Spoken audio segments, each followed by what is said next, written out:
let's end with your Buckeyes. The 8-9 game, which, is always expected to be a very tight one. Ohio State actually favored by 7.5 points home against Tennessee. Saturday, 8 p.m. Eastern. No noon game for the Buckeyes. Over under 46.5 points. Winner gets number 1 Oregon. So we could have a rematch of the best game of the regular season in the Rose Bowl in the quarterfinals. I want to, before we get to the actual game and the keys to the game, got to talk about the ticket situation, because there is this like online perception, and perhaps in reality as well, that Tennessee fans are like gobbling up all of these tickets, that like there will be a lot of orange in the shoe. Yeah. Some of it's coming, I think, just from like Ohio State coming off of an embarrassing loss to Michigan. Like, how much excitement is there for this? But also just screenshots of resale markets, different codes and vouchers and different things. Is that real? Do you expect like there would be a significant Tennessee presence at this Ohio State home game? I don't know. I'm trying to figure out how real it is. I do know the ticket situation was a little bit messed up. So I have season tickets. I'm a season ticket holder, but usually my mom and dad use them. And with that, you could buy pre-sale tickets outside of your season tickets. And so I'm trying to figure out if I wanted to go to this one. And I had my dad hop on the pre-sale, and he was clicking on different sections. The tickets were going fast, and he was like number 6,782 in the queue to check out. Like it was a Taylor Swift concert. And I'm like, I know there's not that many people with season tickets that are hopping on this pre-sale right now. And to your point, the code got leaked. The ticket resellers were in there, and certainly Tennessee fans want to be there. I do think it's a combination of like, there's this apathy after losing to Michigan. I think there's an apathy about what the environments had been like throughout the year, because noon game, and traditionally Ohio State is not like the most cutting edge when it comes to the game day environment. There's also a lot of people that are like, well, I'm saving my money so I can go out to watch them play Oregon. Like that's a real thing too, which is a cocky place to be. But like there are a lot of folks who are making the decision that if I'm going to go check out a postseason game, it's not going to be the one in Columbus. It's going to be the one where I get to go to the bowl site. That's kind of wild though, because wouldn't you want to go to the first campus game?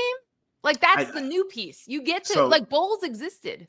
Rose Bowl, I feel like it's different. Like the bowls have existed, but especially with the way that the college football playoff changed everything with the Rose Bowl, folks. I mean, there were a couple that Ohio State went to, but like there weren't a ton of opportunities like it would have been year in and year out before. And so I think a lot of people wanted to get out there. All of that to say, I wouldn't be shocked if there were 25,000 Tennessee fans in there.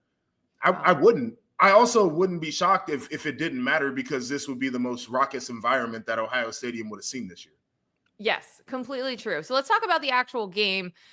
We have talked a lot about the offensive line, and I still think that this game is potentially going to be decided by Ohio State's offensive line, which has had 2 season-ending injuries, versus a very, very good Tennessee defensive front. That's going to affect the way that Ohio State is or isn't able to run the ball, which could affect play calling. Got to think that they are going to remember that they can throw the ball, that they have these great receivers, and not just try to run it up the middle like they did against Michigan for an inexplicable offensive game plan. But I do want to start there, and then we can get into some other things for Nico and the Tennessee offense. But that O-line versus Tennessee's defensive line, how important is this matchup going to be? And how does Ohio State, which like obviously you can't sign guys off a practice squad, you can't plug anyone else in. So how do you improve when you have kind of a makeshift offensive line at this point in the year?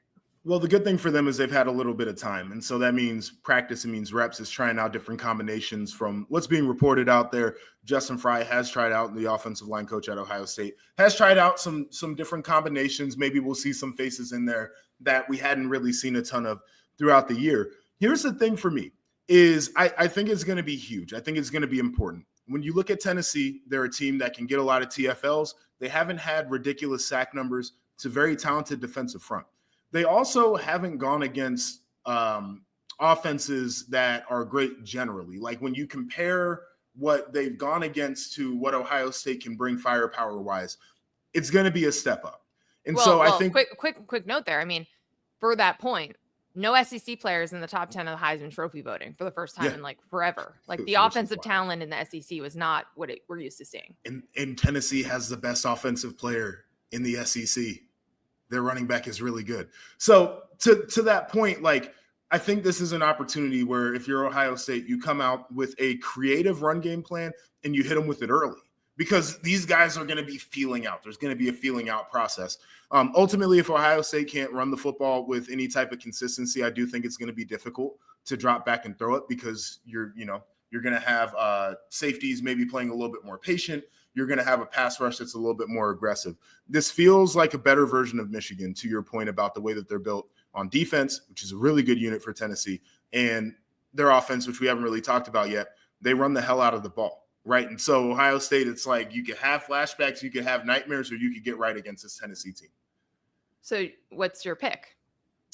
My pick is Ohio State. I don't feel very confident in it. I'm